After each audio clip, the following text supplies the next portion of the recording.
আজ সকালবেলা কৈলাসহরের কাছের ঘাটে একটি কারেন্টের খুঁটির নিচ থেকে অবিরত ধোঁয়া বের হতে থাকে। তা দেখে এলাকাবাসীরা ফায়ার সার্ভিসে খবর দিলে ছুটে আসে ফায়ার সার্ভিসের কর্মীরা। ঘটনাটি ঘটে ৫ নং ওয়ার্ডে।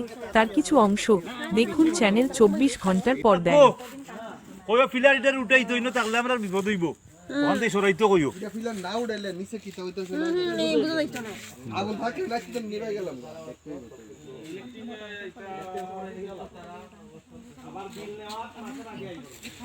নলে এই এলাকার কেউ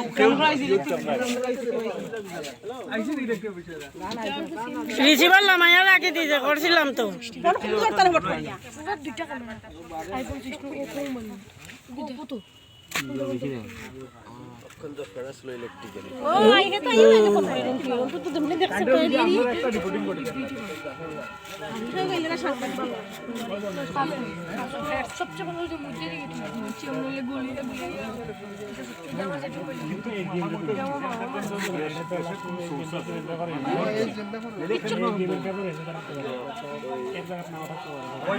কয়লা জাতীয় কোনো জিনিস যদি ভিতরে পুরা থাকে